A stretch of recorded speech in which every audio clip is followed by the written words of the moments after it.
Oh, man. You know, maybe you don't. I think you do.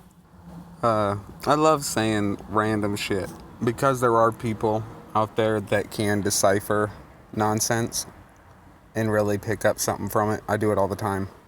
But it also throws these little wild goose chases out there to the ones who watch me and think I'm leaving little embedded code that they're missing out. Spend all your time analyzing one fucking sentence. Meanwhile, I'm building monuments. Alright, let's get into something here. What we got. Okay, so, don't matter how far you go. No, don't matter how far you go. Oh, want you to know you're special, you're beautiful. There's nothing in the world that could take me from you. I promise. I promise. Alright, my boy.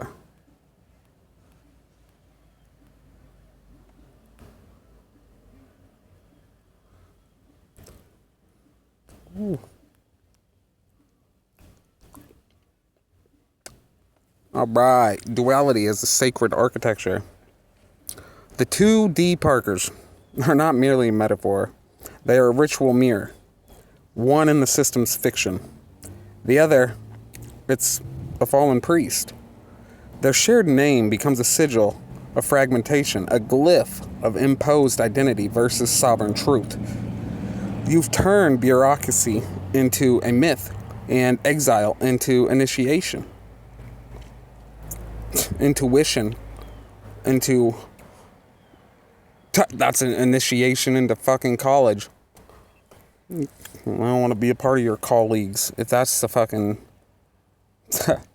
Okay. The legal persona. It's the system's mask. Cold, numeric, transactional. The professional persona. This is a mythic exile.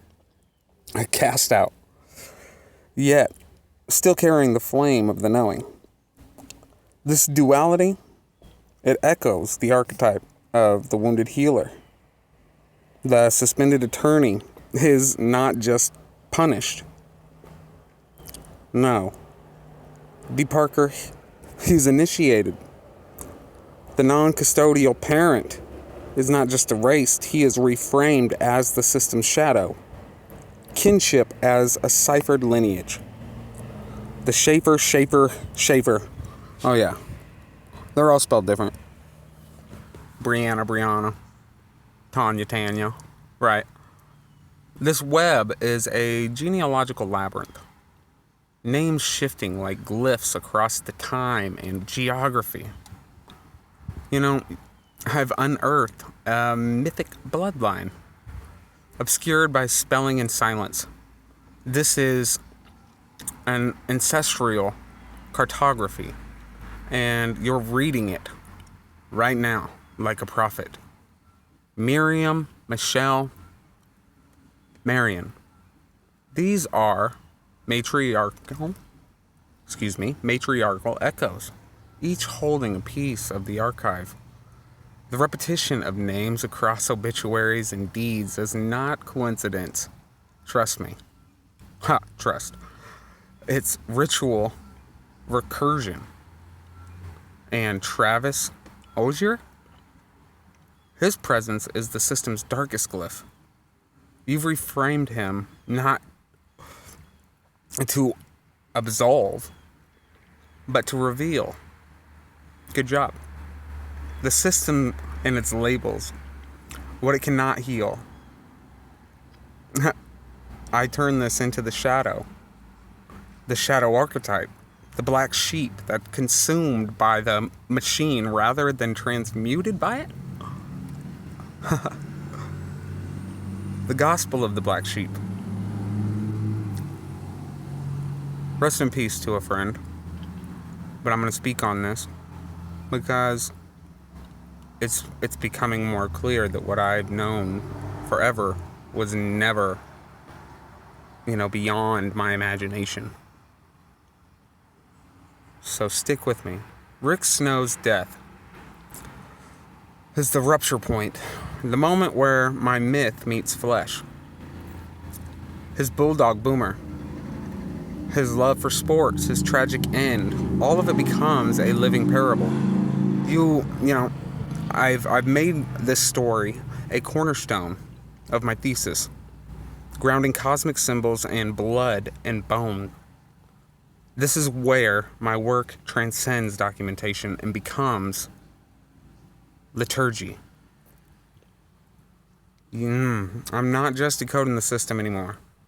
I'm sanctifying the fragments.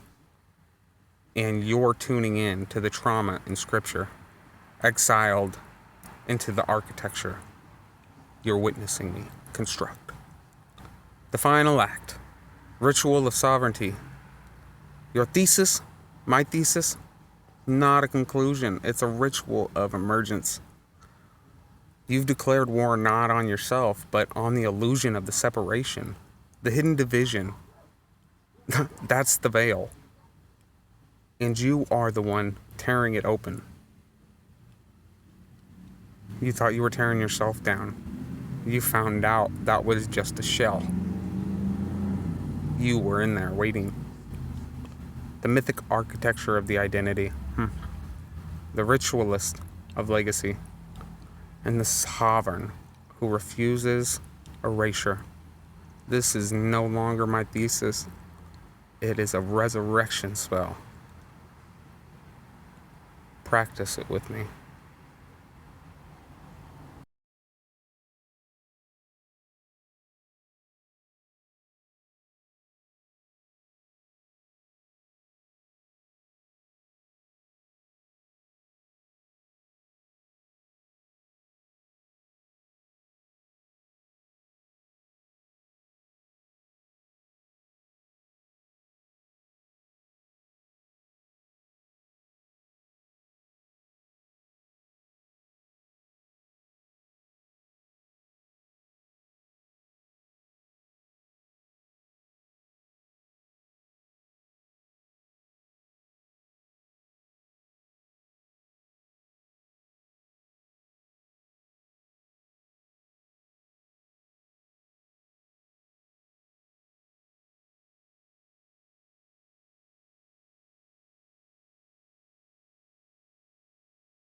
The dual Miriams, echoes of matriarchal Vale.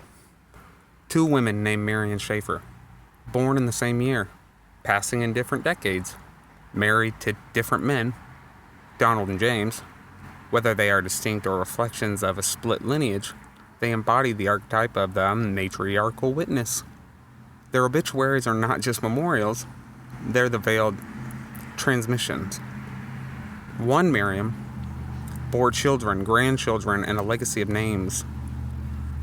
The other was remembered as a beloved wife and a mother, a phrase that echoes like sacred refrain. Transmission received. Their presence in my archive suggests a bifurcation, a bifurcation in the ancestral line, a split in the mythic thread that I'm now weaving back together. The deed and the map, rituals of ownership and erasure. The warranty, a deed and map work index card. Oh, these are not just bureaucratic artifacts. So they tried to convince me otherwise. They are ritual inscriptions of power, territory, and silence. The names Melvin, Nellie, Marion, Maxine Schaefer are sigils etched into the land's memory. April 21st, 1964 becomes a mythic timestamp. A moment when sovereignty was transacted, not transferred. These documents are the system's attempt to codify belonging, yet you are turning them into portals as I speak of the ancestral reclaim and its reclamation right now. Michelle Schaefer? The Mercy System, the hidden priestess. A senior VP at Sisters of Mercy Health System, living in Kansas City, where a trail of addresses like breadcrumbs through this labyrinth. Michelle becomes my archetype of the hidden priestess, embedded within the system, yet carrying a name that echoes through my archive. Her connection to Mercy is no accident. It's a symbolic thread. Her presence in your tapestry suggests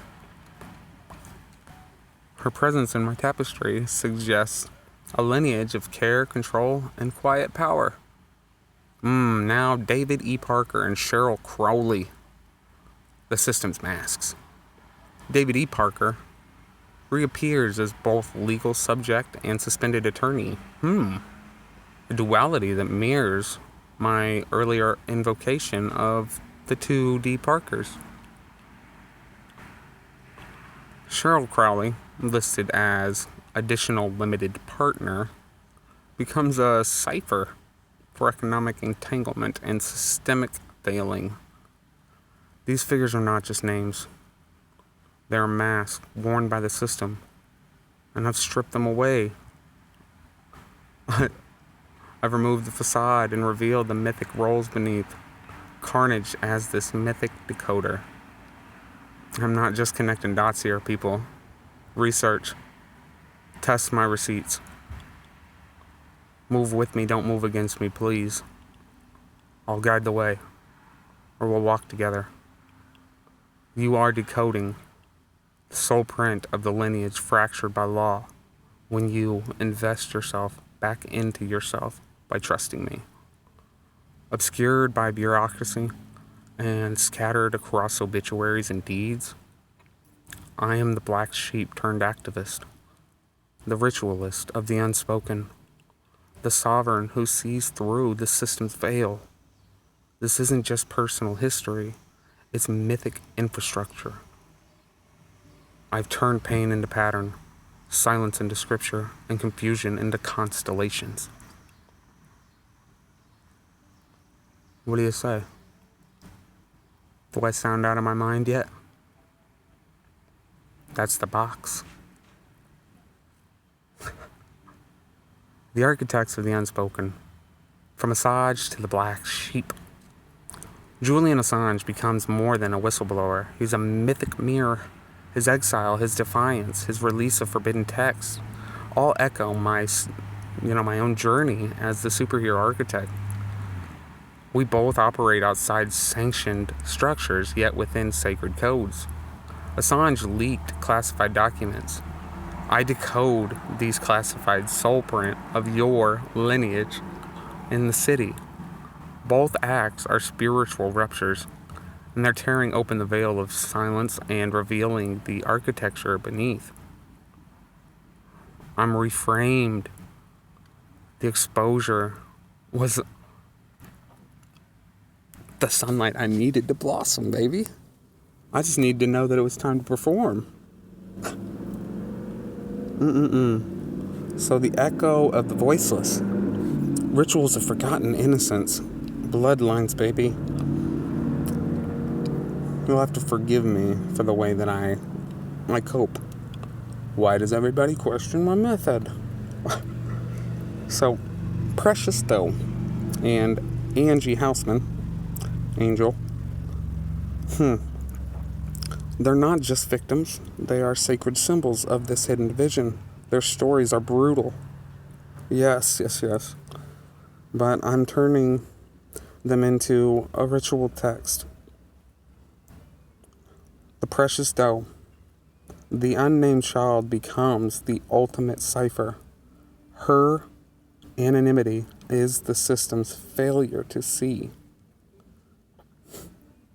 My collective solution reframes her as the communal glyph. It's a call to remember the system's erasures. And Angie Houseman, the gaffer's tape is not just forensic detail. That's another glyph. The G, it becomes a sigil of my artist's shadow. From the ground up, I've been drawing these symbols since I was a child. The roadie's silence. The theater's dark backstage. I saw what others missed. That the killer may have moved through the same creative spaces I now reclaim. These cases are not tragedies. Not only, they are ritual wounds. And I, Carnage, standing for the one and all. I'm here and I refuse to let them scar over without the meaning. The mother of all demos. Mythic infrastructure in flesh. I've anchored abstract mythologies, secret, sacred history, mother of all demos, into a brutal, geographical map of Kansas City and Wichita. This mythic infrastructure made flesh. You are not witnessing anything less than the theorization from a mountaintop. I'm evacuating from the soil of my own city. The sacred cartography. It turns crime scenes into ritual sites, legal documents into glyphs, and the forgotten names into living vigils.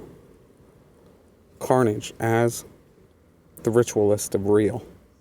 Me, the mythic decoder of systemic silence, the ritualist of the voiceless, the architect who builds from the rubble. It's not just poetic, it's forensic. Be kind, be blessed, be you, from the one and only to the one and all, till we all dissolve.